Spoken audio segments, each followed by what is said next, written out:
Science, Malaysia. On her PhD topic is on forensic handwriting and signature examination. She is a former forensic consultant and currently a fraud investigator. And she has 3 years of experience in handling various forensic caseworks related to fire investigation, failure investigation, motor vehicle accidents, and so on. I'm happy to welcome Mrs. Linthony. Welcome, Mrs. Linthony. Over to Mrs. Linthony. All right. Hello, everyone. Introduction about me has already been given by Dr. Soumya, so I don't want to delay on this. So maybe we can start our session. All right. Okay.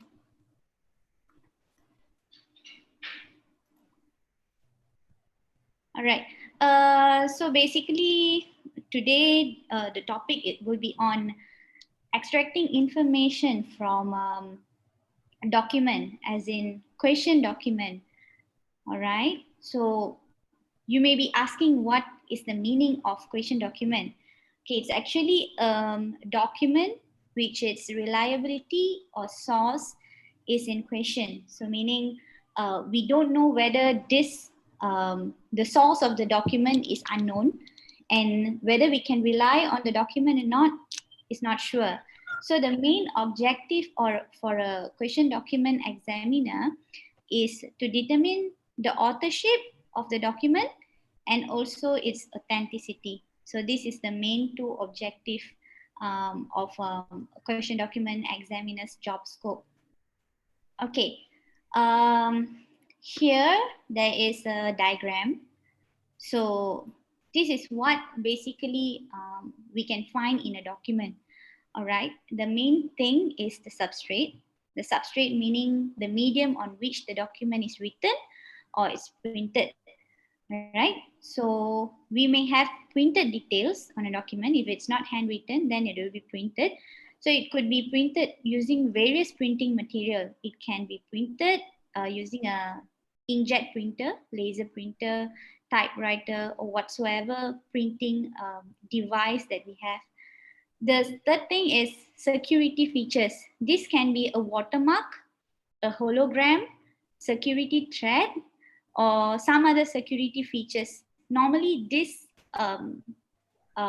features can't be found in all documents. So these features are specific and normally can be found in certificates or identification documents and many more. It is just to maintain the security of the document so that people don't easily forge a document. The third thing, if it's not printed, we can find handwritten details or signatures on a document. So to write or to sign, we have to use a writing instrument, which is maybe a pen, a marker pen, a pencil, or a fountain pen or whatsoever. So since we only have 1.5 hours today for our webinar session, I will not be able to cover the entire aspect that I was talking about. I can only cover maybe how to determine the authenticity of a document by analyzing its ink, or ink which is used to handwrite or sign on a document.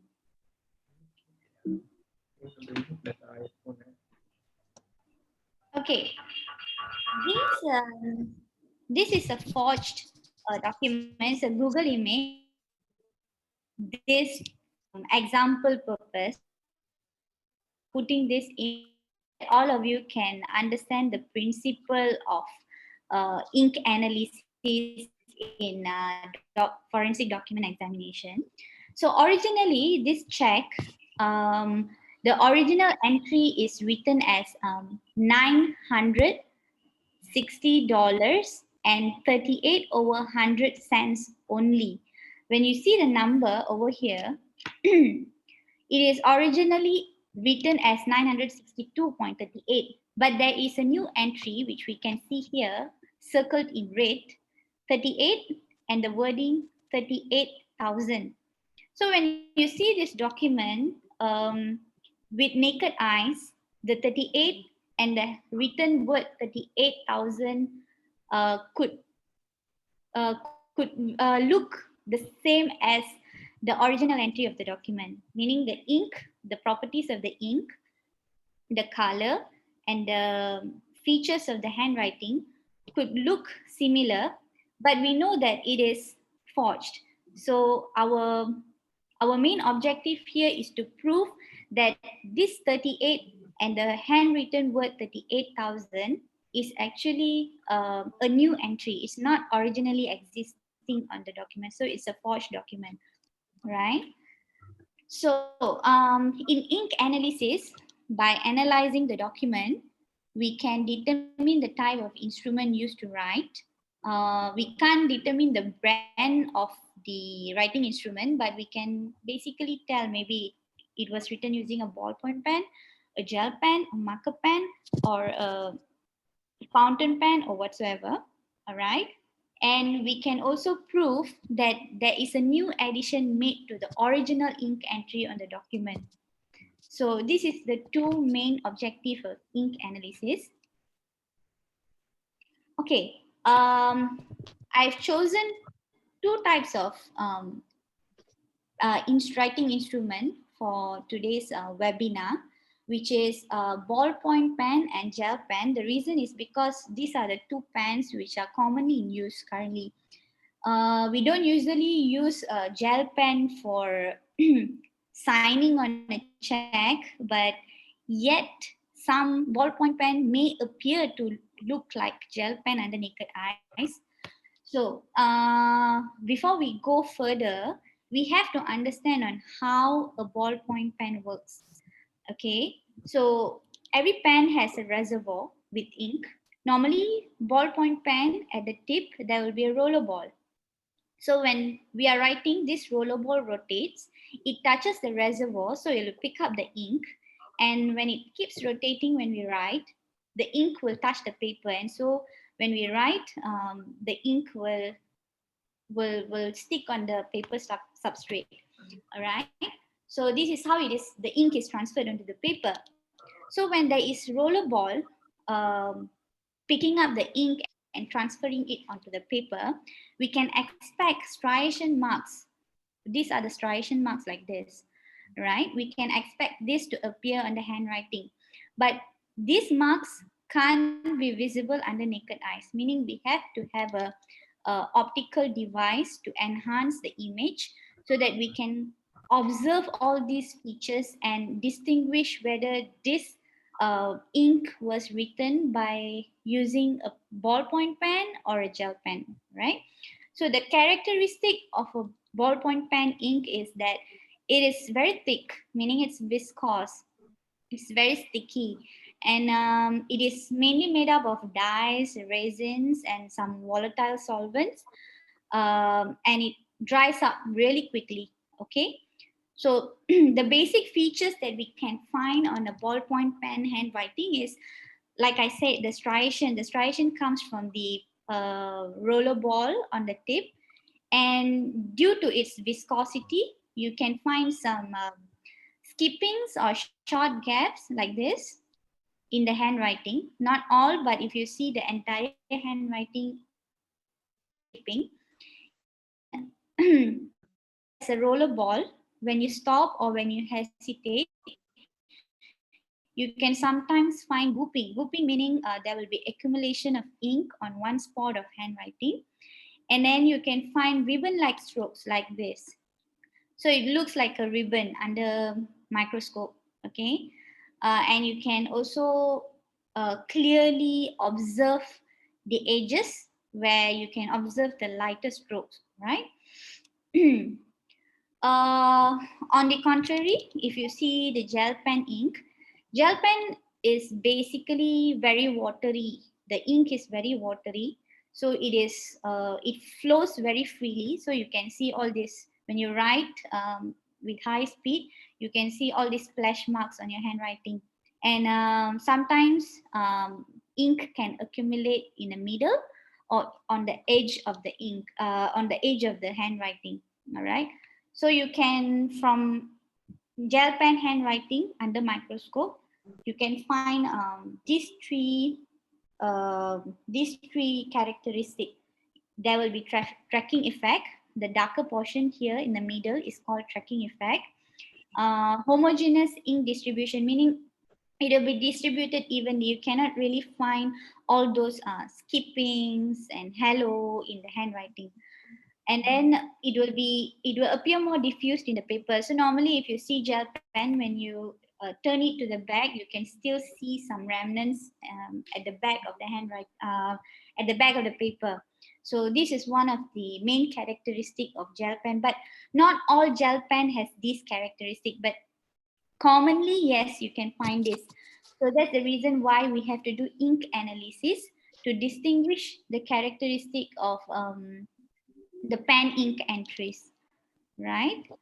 So we have a few techniques in forensic analysis, forensic ink analysis. It is mainly divided into two categories. One is non-destructive technique and destructive technique. Usually the document examiners prefer to use the non-destructive technique. This reason is because non-destructive technique doesn't use doesn't require sample preparation, meaning it doesn't need a document to be treated with chemicals. It doesn't need the documents to be cut, or there is no need to do any sample preparation. So it's just an in situ examination, meaning you take a document, you just put it into the device and you can do the analysis. Then after the analysis, the document will come out as it is and you can preserve it for future reanalysis maybe. But for destructive technique, you have to somehow destroy a part of the ink. So meaning you may have to cut the ink portion, and that cut material will be subjected to some chemical treatment, and whatever solvent or whatever extraction that we got from the chemical treatment, we will do an analysis. So the original document cannot be retained, it will be destroyed.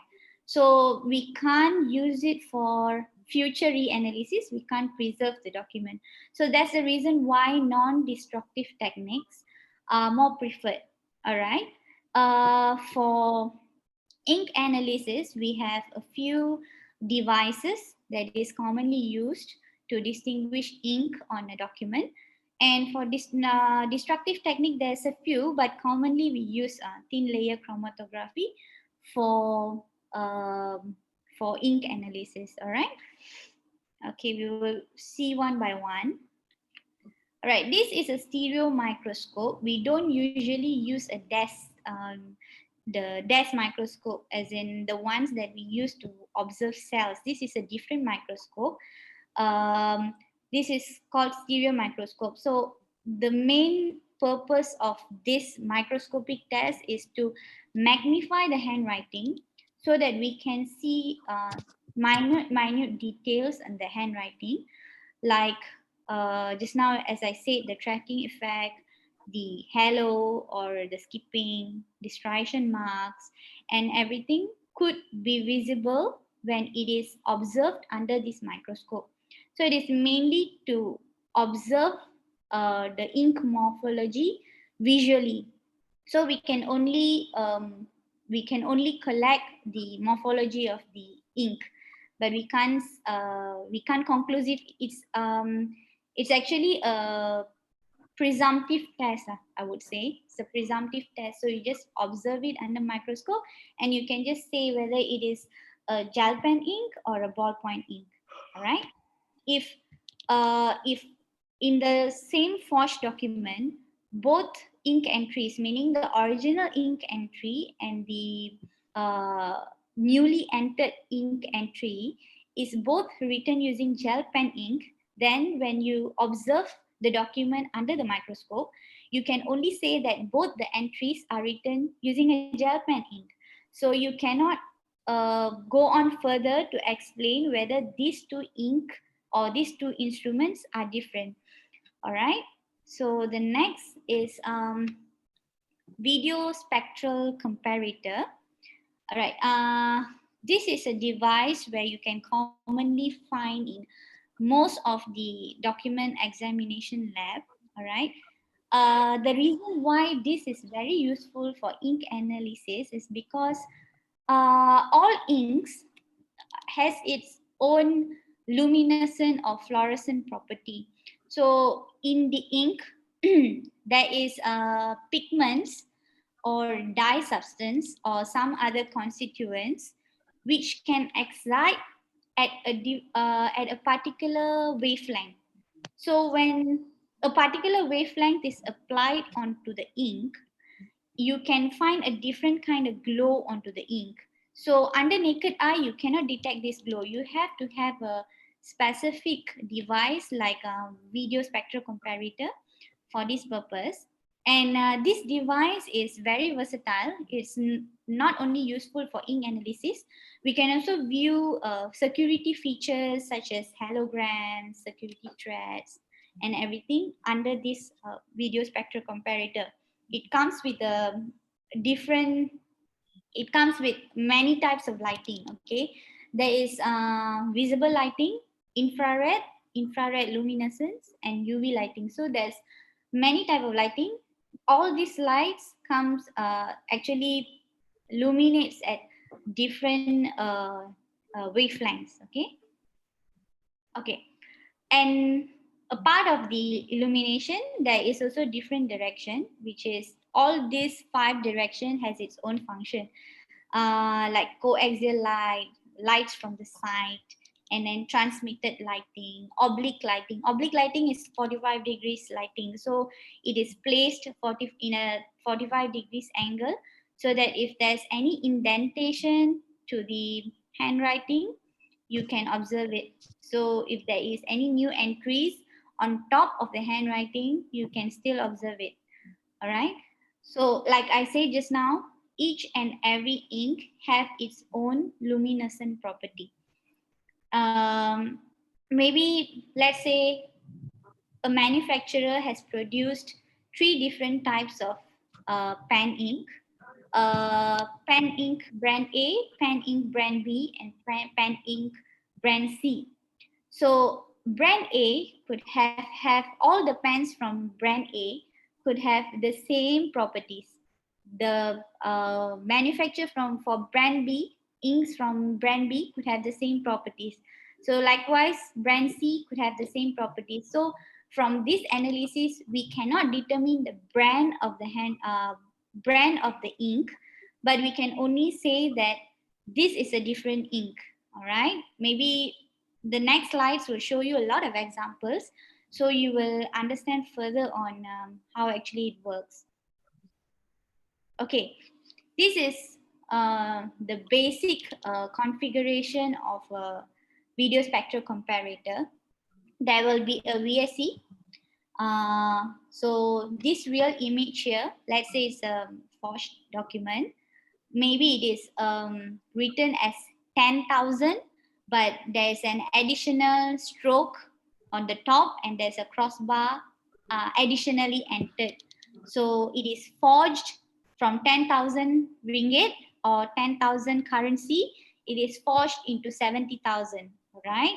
So now this forged document is entered into the video spectral comparator and a filter selection was made at 647 nanometers. So meaning a light which is emitting energy at 647 nanometer is selected, all right? So there will be this camera integrated to a computer system. So when the ink excite or ink absorbs, meaning that when a light is shown on this document, certain ink absorbs, certain ink emits. So the ink which emits glows, the ink which absorbs sinks, all right? So when the image outcome, there's an image outcome here, it shows at 1,000. So meaning the original entry of the ink is only 1000. So there is an additional 0 and additional stroke was made to the 1000, making it to look like 10,000 and 70,000 under naked eyes. So this is how it works. So the new pen entries, the additional 0 and additional stroke has already synced once the light has been emitted. So now we can know that the original entry is 1000 and the new entry make it looks like 70,000. So this document is forged. Okay, I hope everybody understands. Okay, this is how video spectral comparator looks in real. All right, this photograph is taken from a lab in Malaysia. All right, this is the lid. You can open the lid. You can place the document in it. You can choose the wavelength of which you desire, and then you can observe the document via the camera, which is integrated to the computer software. So each VSC has its own software, right? Okay, this is video spectral comparator used for ink analysis. This is ballpoint pen entries. All right, it's the same document actually. This is done by me. It's the same document. This is under the one on the right, on the left is actually a document with no light filters applied. The one on the right is a document image with UV light applied. So all this pen does not illuminate or luminescent or fluorescent under UV light. Okay. The next was okay. I chose 3 different spotlight filters. Okay, the first one is 400 to 535 nanometer. The second one is 485 to 610 nanometer. The third one is 605 to 730 nanometer. So I have chosen 3 spotlight filters. Okay, under the first filter, you can see that all 10 ballpoint pen glows differently. Maybe ballpoint pen 4, 7, and 8 looks like it glows similarly under nanometer 400 to 535 wavelength. All right. So different pen gives different type of glow. When you change the nanometer, when you change the wavelength of the spotlight, the glow slightly differs. Okay, like you see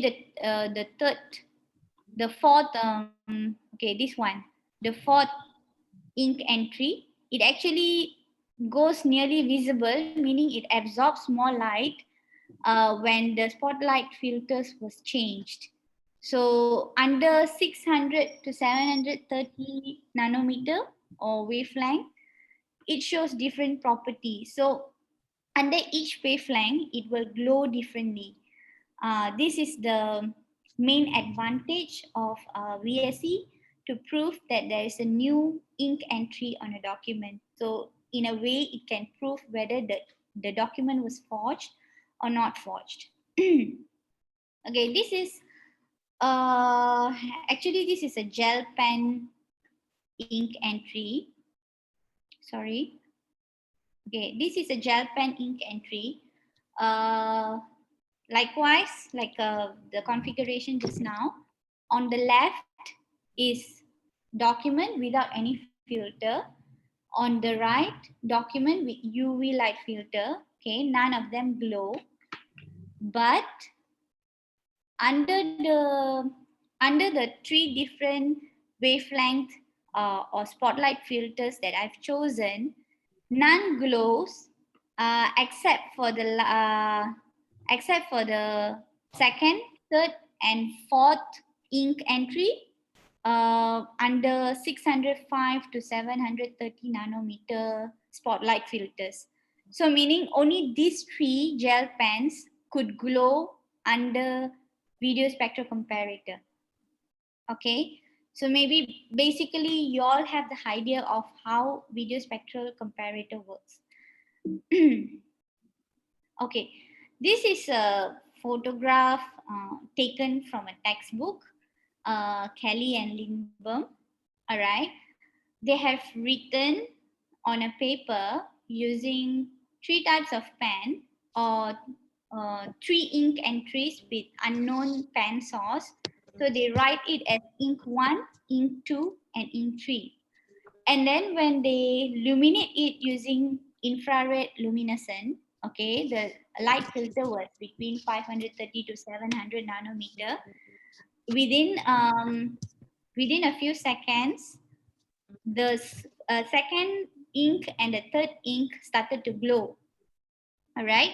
When they change the nanometer to infrared reflectance using a camera filter at 715 nanometer, the second and third ink faded. So meaning the second ink and the third ink could be written using the same instrument or the same type of pen. All right.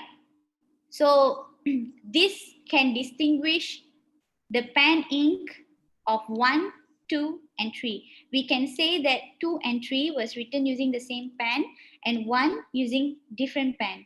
So now you can relate to the forged document that I've shown just now, where the new ink entry, when you enter the document into a VSE or a video spectral comparator, it might show different luminescent properties. So from there, we can distinguish that the 38, number 38, and the handwritten 38,000, if it shows a different luminescent property, it can be distinguished, meaning we can say that it is written using a different pen.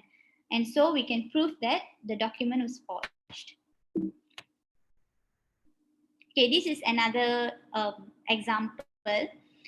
7, 19, 20, 21. All these are different pen brands. So when you put it under VSE and select a particular wavelength of filter, you can find luminescent property which differs, meaning Dixon best rate luminous the best, while Dixon Tinex Scarlet 383 slightly luminous, while the JS Staedtler Tradition Chrome 266 absorbs light at that particular nanometer. So the others actually fades, so you can't see. We cannot say that it is written, maybe we cannot say that it's written using different pen, but we can say that the luminescent property of all the ink is the same. All right. All right, there's another non-destructive device which is called Raman spectral comparator. This Raman spectral comparator actually does not have multiple wavelength of light, but they have only 3 different choices of laser wavelength, which is 532 nanometer, 685 nanometer, 785 nanometer. So once you probe the document onto the device, there will be a small probe. So you can just probe it onto the ink, and it will produce a spectrum, and it will provide a signature graph or a spectrogram, and we can compare the spectrogram with another ink entry. So we can say whether the spectrogram is the same or not. So from this signature, we can know whether it's 2 different pens or it's the same pen, right? So this spectrogram, this Raman spectral comparator or 4M comes with laser probe and integral video microscope and a software which is connected to the PC, and they also have peak-to-peak correlation inbuilt into the PC. So once you have analyzed, you can compare with the existing database, and you can basically say whether these 2 inks are the same. All right. Okay, this is how it looks like. The spectrogram that I showed is this red color graph-like substance and the blue color graph-like thing. So let's say this is pan 1 and this is pan 2. So since these two pans have the same peak at the end and different peak on the front, we can say that these two inks are different. It's not the same. All right. So documents will be placed on this platform, and this probe will be used to probe on the desired ink surface, and you can click onto the icons on the software to generate such chromatogram, and then you can make comparison and come to a conclusion. Okay, the last technique that I'm going to discuss is thin layer chromatography. This is a destructive technique, meaning this involves chemical treatment to the ink material. So meaning you have to punch out the desired ink material from the document, forged document, and you have to subject it to you have to mix it with solvent so that you can dissolve the ink from the paper, and then you have to place it onto a stationary phase, because all thin layer chromatography comes with a mobile phase and a stationary phase. All right, so you have to embed that dissolved solvent or dissolved ink onto a stationary phase. This stationary phase can be a silica gel, alumina, a nitrocellulose on a supporting material like plastic, aluminium, or glass.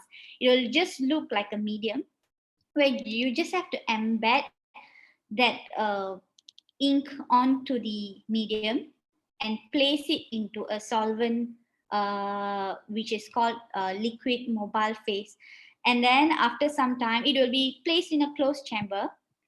The solvents will be migrating to the top of the stationary phase through capillary action, and all these analytes will be separated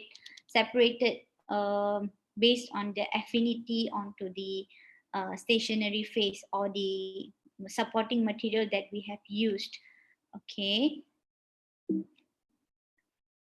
Okay, maybe I'll skip this. Okay, this is what I mentioned just now.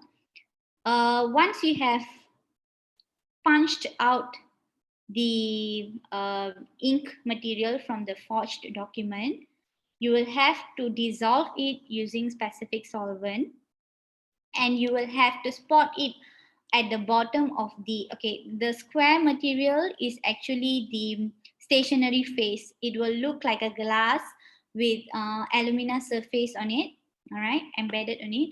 So you have to spot it accordingly. So all these spots will be different sample spots, okay, and it can be 1.5 centimeters apart, and then it will be placed into a chamber with solvent inside.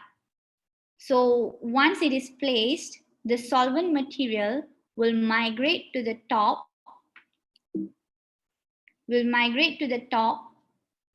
of the silica, okay, migrate to somewhere here, bringing along this spot to the top, and all those dye material which makes up the ink will get separated according to its affinity to the stationary phase.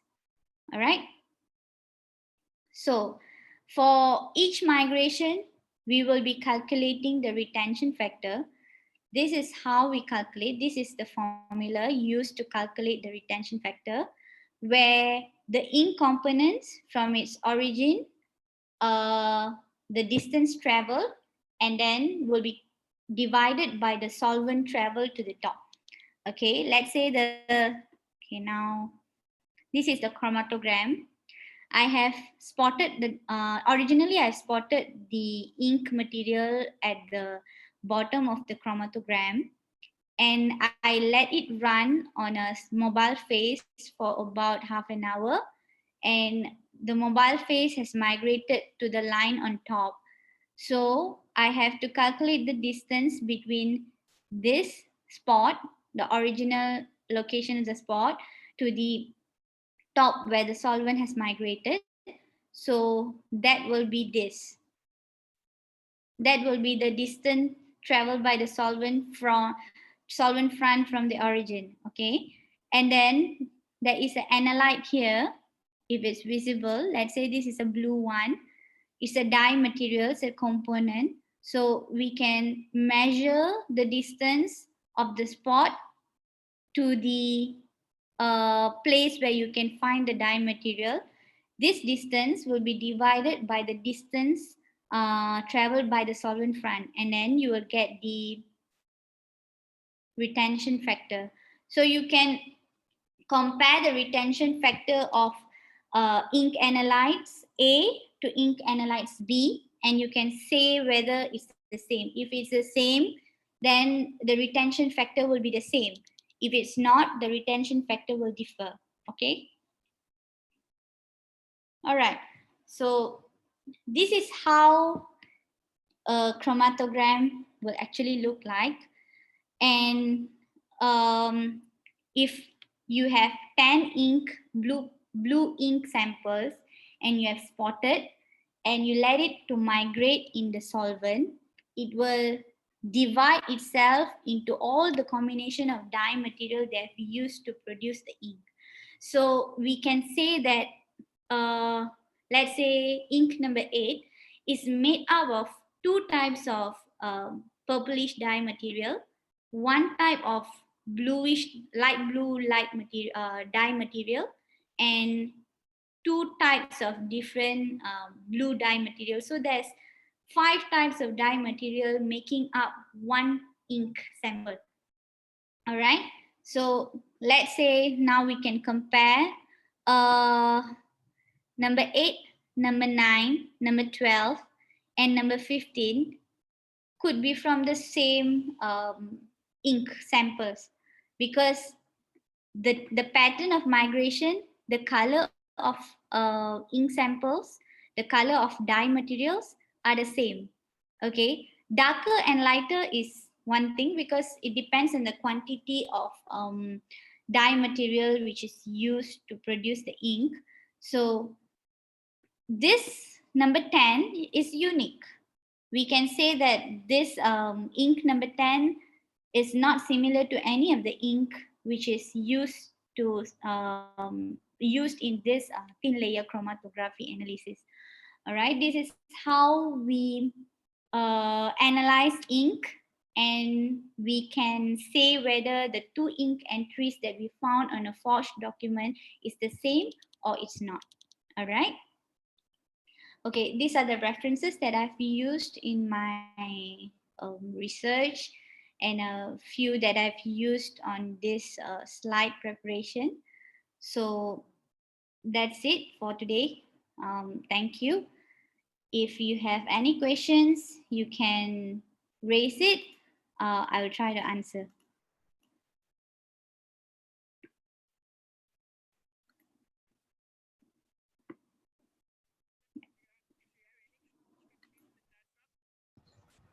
Participants, if you have any questions, you can ask.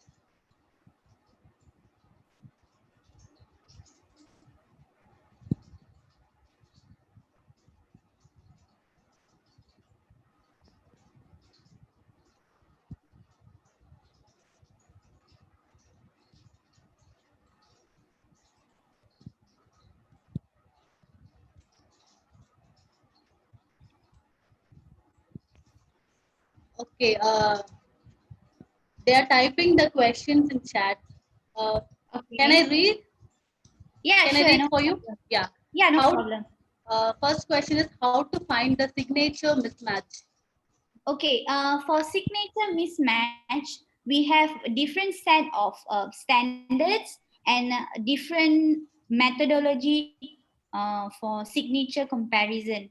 For signature comparison, we will need reference signature from a known source and a question signature, and there will be about 20 to 30 features to compare, and only then we can say whether it is signed by the same person or not. For this, I think we will have to organize a different course, because the methodology is totally different. It's different. We can't use VSE, we can't use all these devices to determine if it's the signature is written by two different person or it's the same person. Yeah.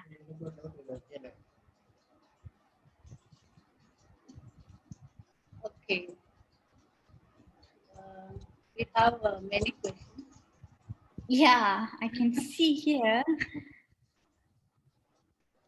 Okay, there's one good question by Glenna Tan asking if new entry is forged using the same pen as the original entry. Can VSE still able to detect the additional new entry? Actually, that's the drawback of VSE. If it's used, it is forged using the same pen, then we will not be able to say whether it's forged or not, because the illumination property of the ink will be the same. So when you place it into the VSE, it will luminous similarly. So what you can do additionally, since it's handwritten, you can subject that to a handwriting analysis instead of an ink analysis. But you can use this VSE for a presumptive screening first before you subject that document for a handwriting analysis part. Yeah.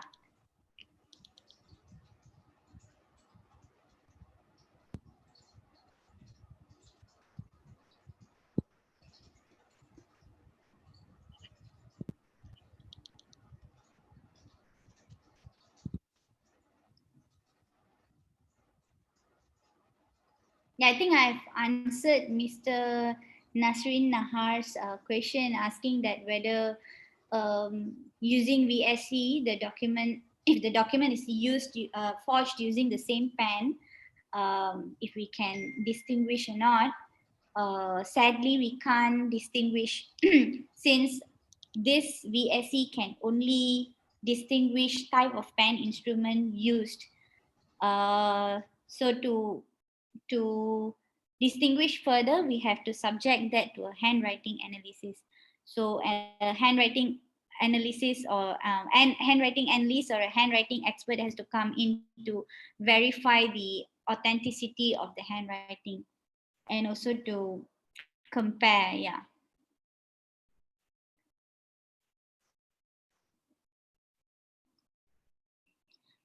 Okay. Atira Vijay has asked, can we determine the age of the ink used by examining the document? Yes, actually we have techniques to do that. We have some other different non-destructive devices like HPLC, high performance liquid chromatography, which detects the quantity of evaporative, meaning easily volatile solvent in ink. So there is a graph and they can calculate the age of the ink based on the solvent quantity. So age of the ink can actually be determined. Yes.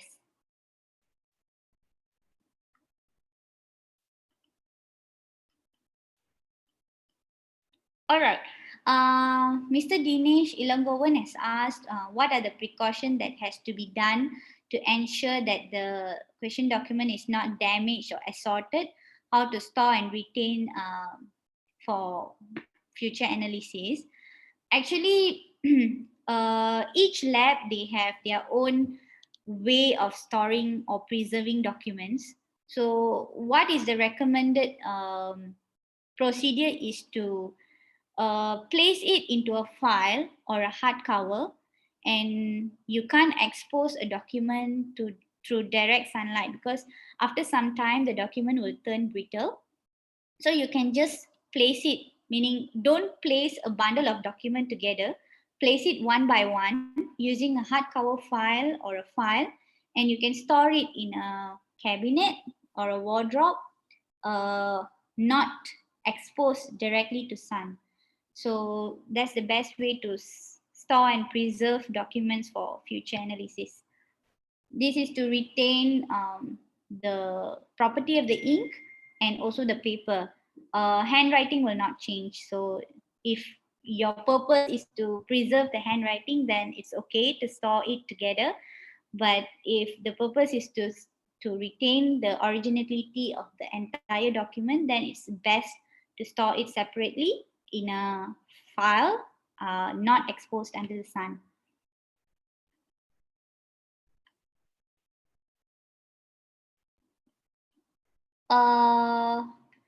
Mr. Satya Murthy, he has asked, is there any scenario you found that this technology fails to identify forgery? Yes, obviously, if it's written using the same pen or same ink, this device will fail to identify if it's forged. But if it's written using different pen ink entry, then these devices will be very helpful. If it's not, then we will have to subject it to handwriting expert to distinguish if both entries were made by the same person or a different person. Yeah.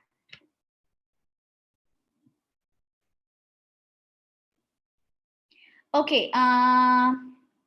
The basic solvents which is used for chromatography technique is ethanol, ethyl acetate, and also distilled water. Yeah, there's a mixture, so there's a ratio for it. You can alter the ratio based on your preference or the polarity that you need. It's best for a chemist to explain actually. So the basic ones that you use normally is ethanol, ethyl acetate or acetic acid, and then some distilled water to dilute it.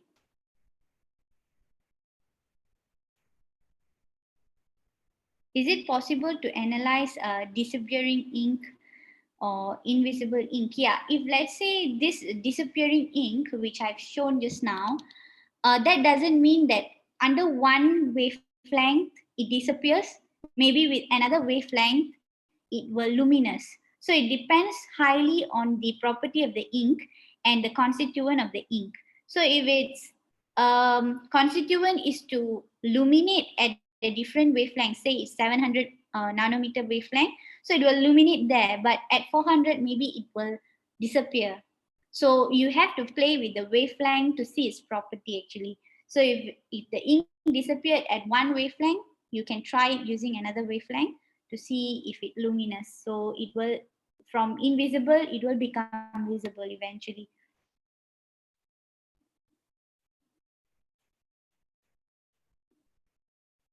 Okay, for this handwriting assessment, I think we have to organize another webinar because it's a total different methodology. This distinguishing class and individual characteristic of unknown handwriting, this has a different methodology. So it is hard for me to explain because I have to explain from A to Z, then you will understand. So it's a different methodology actually. We will need reference sample, we will need question document, and there are few features like habitual features and features which is we call nature variation that we have to get rid of, and then we have to come to conclusion to whether the handwritings were written by the same person or not. Yeah.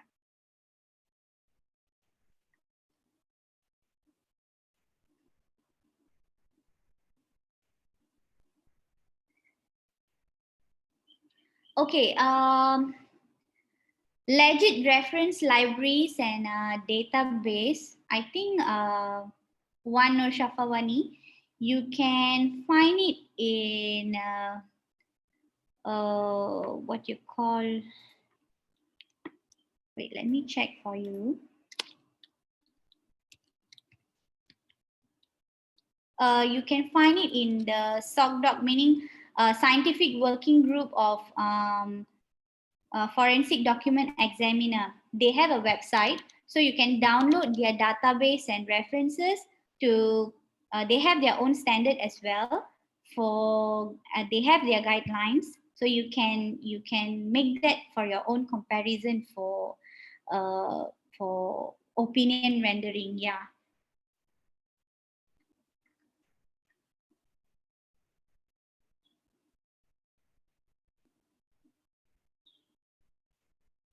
Okay, for chart documents, it depends on how to which degree it has been charted. Normally, from chart document, ink analysis is almost impossible, but there are ways and chemical treatments that can be done to actually enhance. Currently, they've been using a lot of digital imaging technique to enhance the handwriting and also the features on a document. So whatever remains, they can use it to extract information. Maybe you can extract information more onto the printing material uh, from the printing instrument and also handwriting. But for ink analysis, maybe it will be a bit difficult because the heat would have destroyed some of the components which will help to luminous the ink under um, different uh, uh, spotlight filters. Yeah.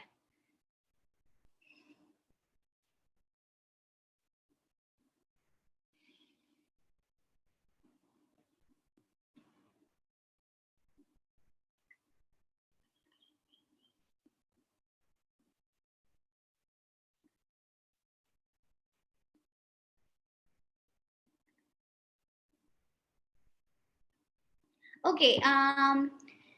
For documents that has been erased with liquid paper, and also for documents which has been added or subtracted, there is a device called ESDA. It's an electrostatic device which has a cascade that you can use to enhance the obliterated handwritings. So there is also chemical techniques uh, to actually enhance back the erased or corrected handwritings there are. So maybe if there is chance, I would explain more further in the next session on how these correctors and use can be erased off, and we can read back whatever which is written under it. So we can enhance back the obliterated handwritings. Yes, you can do it.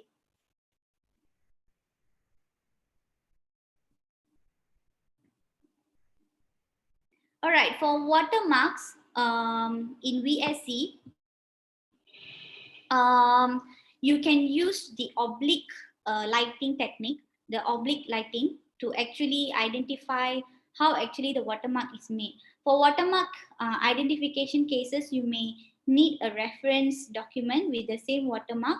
So you have to do the comparison before you say whether the watermark is the same or not. Yeah.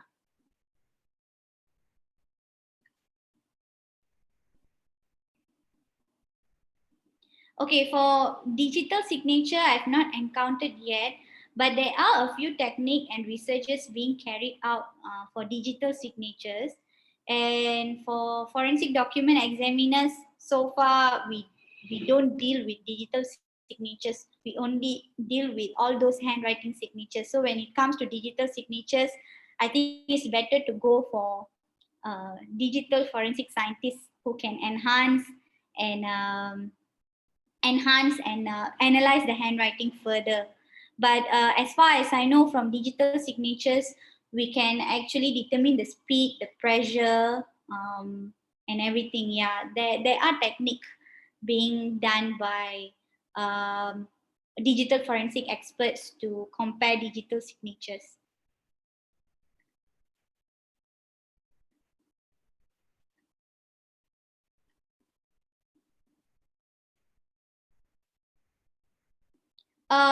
age of the ink will not really interfere in the wavelength property of a particular ink, because the age of the ink actually will only affect the volatile substance in the ink. It will not affect the luminescent property of the ink. So even if the ink age, if you place it under VSE, the luminescent property will be still the same. Yeah.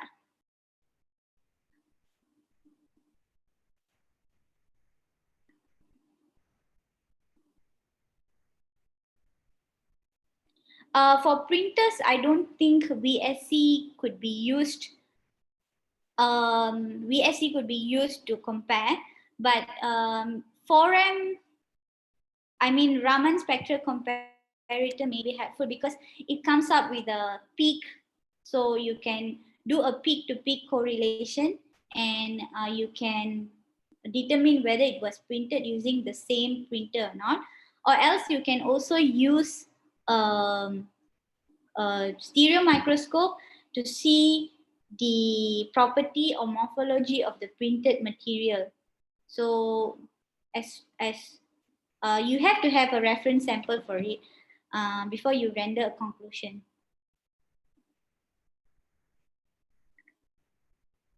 Okay, Rinisha, if the culprit is forensic document expert, then it's possible to identify it. I can't answer your question.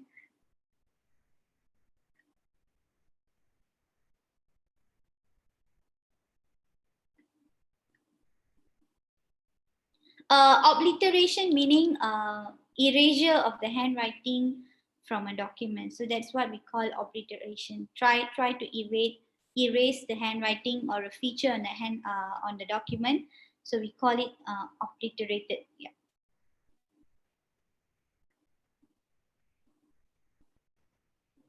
So is that all? Any other questions? Any other questions, participants?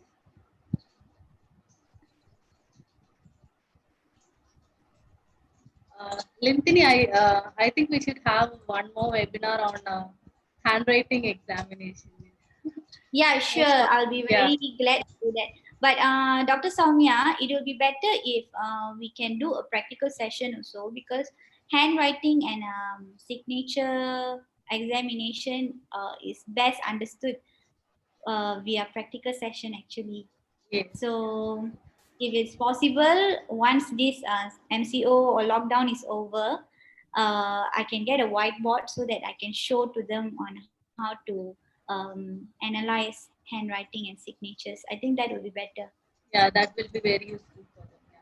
Yeah, correct. Any other questions? I think. Yeah, this 7.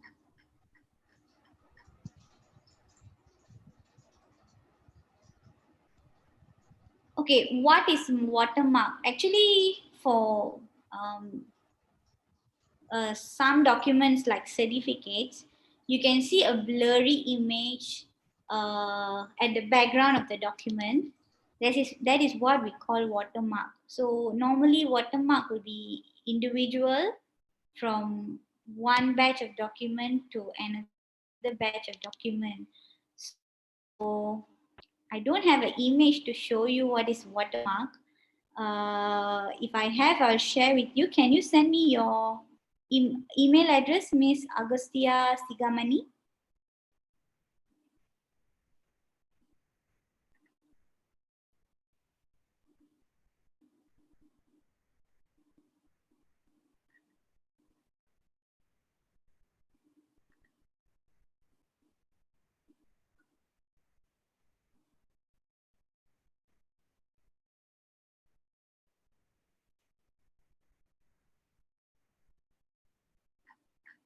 All right, thank you. Received your email. I will email images and watermarks to you, so maybe you can refer that. And can you share your PPT with the participants? Yeah, sure. Can I PDF it and share it to you? And I have to edit the document actually. because there are some images that I was not supposed to share. So I'll edit it and then I will send the PDF to you. Yeah. Is that okay?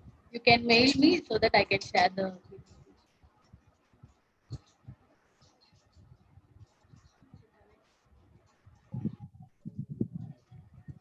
Right.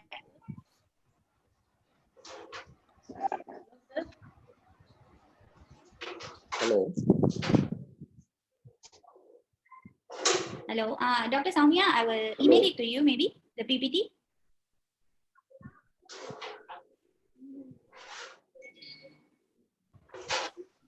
Yes, Mrs. Linthini.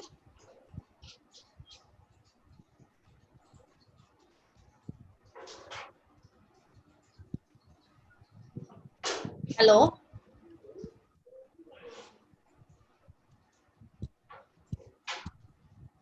Now, yeah.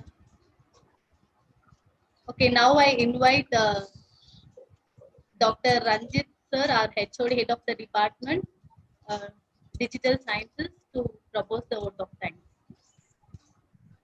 Soumya, I'm audible? Yes, sir, audible. Yes. Okay. Is Madam Linthini is available?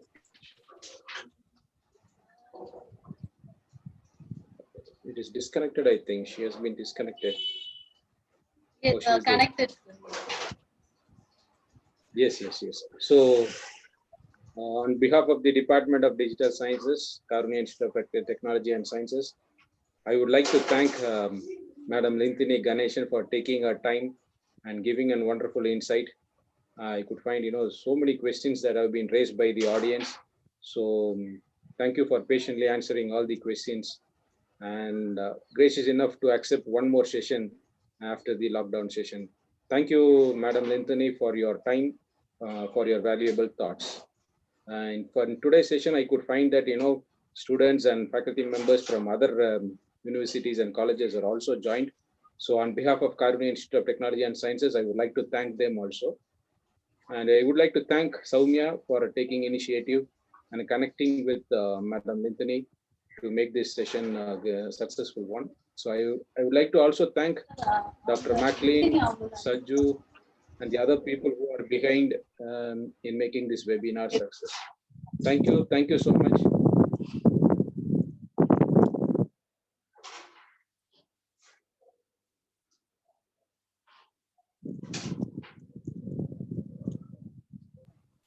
Soumya, is any other instruction has to be given? No, sir. Regarding the form, I have shared the form. Okay. So participants, they have to fill the form to receive their e-certificate. Okay. Right. Thank you, Linthini ma'am.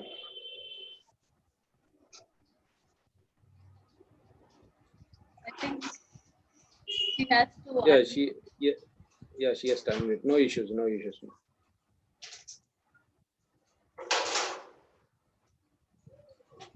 Okay, for those who are there, kindly fill the feedback form so as to get your certificates. For any queries, kindly contact Dr. MacLean. Thank you.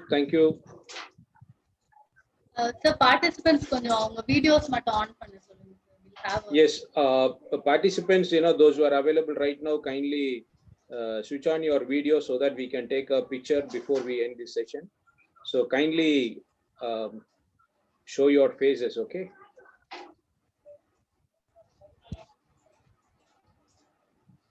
Linthini madam, yes, you can also show your video with Linthini ma'am. Soumya could request Linthini madam to. Yes, sir, I'll inform. Yeah.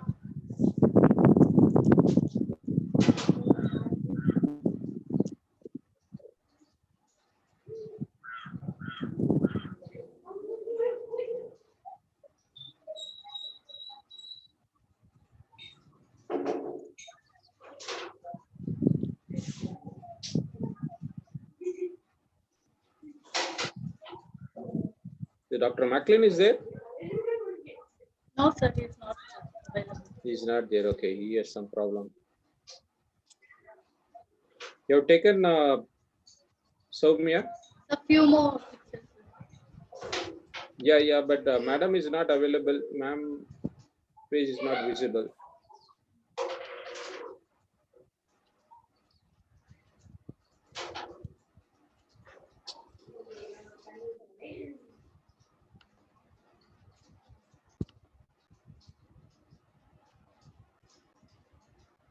Hello. The video கொஞ்சம் on பண்ணுங்க. Yeah.